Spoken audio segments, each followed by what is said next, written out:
si Idol madla, nakakahanga, may mga hawak, gandang linyada. Ika'y inspirasyon kung bakit hanggang ngayon ako'y palaging kumakarera. Yon, eto mga kalapatids, nandito tayo para mag-check kung kumusta yung mga warriors natin matapos nating maglagay ng CCTV. Ayan. So, nilagyan na natin yung isang side. Wala pa yung order ko. So, ang order ko kasi isa dito sa tapat ko, tapos isa dito sa kabila. Tapos, isa dito para sa hallway, para kitang-kita kung saan manggagaling yung ahas, mga kalapatids, saka yung kung tao kung may papasok. Diba? So, nandito tayo ngayon para i-check. Yan sila, oh. Buksan natin. First section. Okay ba kayo dyan? Yan, okay naman. Malinis naman, mga kalapatids. Sa taas, walang kalapate. Kasi minsan nag-i-Spiderman sila dyan, eh. So, ito na lang yung nakalagay na ibon dito, mga kalapatids. 5 na lang. So, yan na lang kasi yung mga bago nating ibon. Ayan, yung mga tinuturuan natin. 5 na lang. Yung mga ibang ibon, lahat batcher na. Last batch na to. So pag ito na batcher na tong 5 na to, aalis na sila dyan, gagraduate na sila dyan. Lilipat na sila dito sa kabilang section. Ayan. So ngayon, ito naman yung mga flyer natin dito, mga kalapatids. Ayan, o. Saka si Arden, ayun, nandito rin kasi nakabalik na rin si Arden nga, di ba, mga kalapatids. Ayan na si Arden, no. Ayan, nahirapan lang siya nung nakaraan. Sayang, no? Nalit pa siya ng uwi nung nakaraan.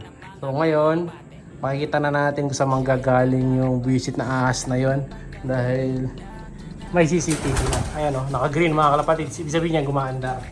Ayan, kita nyo, magugulatin din sila. Ayan, dalawang ibon natin, lumipad. Ayan, mga kalapatids. Kita niyan buo. So ito lang yung may blind spot lang na konti sa side na to. Kasi pag doon ko naman kinabit, ang mabablind spot naman yung gawi dito. Eh may butas doon. Kaya hindi siya ideal na ilagay doon, eh. So kailangan talaga dito sa side na to natin nakalagay. Sa sulok. Pag ginit na ako naman kasi, merong side na hindi makikita. No? So binalanse lang natin. So dito naman sigurado makita naman lahat ng kalapati, mga kalapatids, eh. Meron lang isang itatago dito. Ito delikado to. So tandaan nyo na yung mga pwesto nila, mga kalapatids. Yan. So iano natin, zoom out natin, ha. Yan, pipicturean ko. Yan, tatandaan ko yung mga pwesto nila para alam na natin kung saan pupunta yung mga nadadali. Yung isa kasi, yung nakainom sa mga kalapatids na checkered, yung tinigil na sa karera, hindi ko kabisado yun, eh. Kung saan siya humahapon, eh. No? So, tingnan natin kung anong magiging diskarte. No? Tingnan natin dito sa harap. Ito sa harap. Dito, madilim na dito kasi wala nang ilaw dito, eh. Pero dapat pala may ilaw yan doon sa labas, no? Kasi pag nilagyan ko kasi doon, ang mangyayari naman, ayan, kita rin ako dito, mga kalapatids, sa may CCTV. Ayan, ito yung isang CCTV natin. Ayan, tanaw din tayo halos dyan, eh. No? Yan naman, para kasi sa trapdoor yan. Pero nilagay ko na rin sa gitna, nasa harapan lang. Nung halos kita yung gawi dito. Para if ever may movement sa mga kalapati natin, eh makikita ko agad yung mangyayari. So ayan sila, oh. Kakagulo sila, mga kalapatids. O ayan, binawasan rin namin yung pop tray niyan. Ito nakalimutan ko tanggalin, tatanggalin dapat natin yung ano yun, eh. Yung tapakan niya na yun, tinatapakan nila. Wala nang pop tray yan, eh. So tatanggalin dapat natin yung pinaka hinahapunan nila na bakal para hindi na sana sila dyan makadapo, no?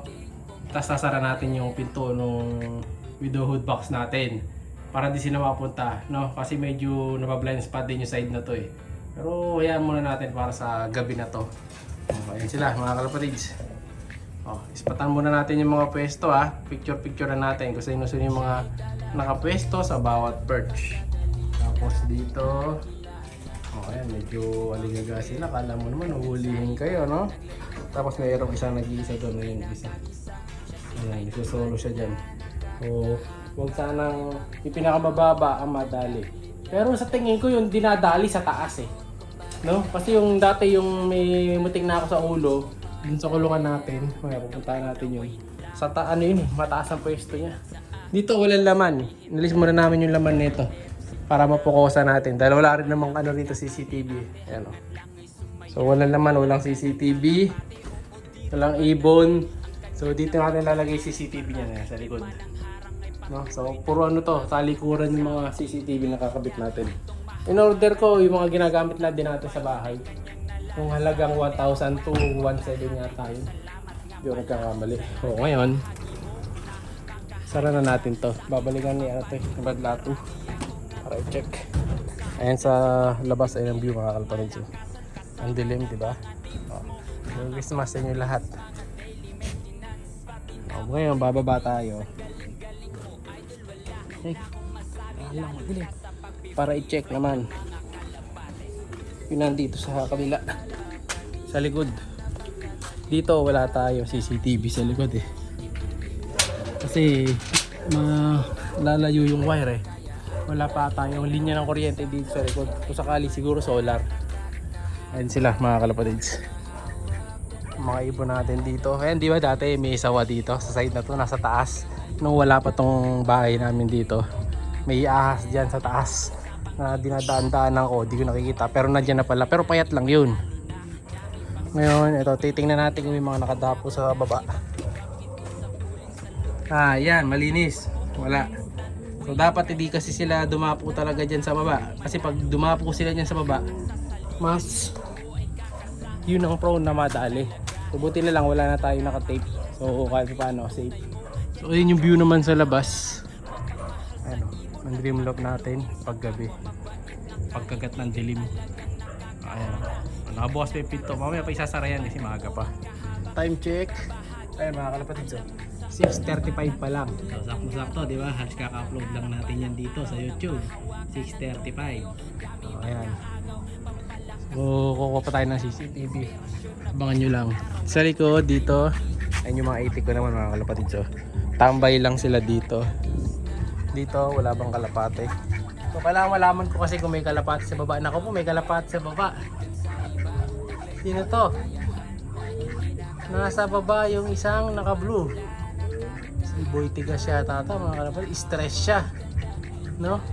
Ayan, tandaan natin yung pwesto niya. Stress siya o kaya nasa baba. Lipat natin ang pwesto. Kaya natin. Iakyat ko siya.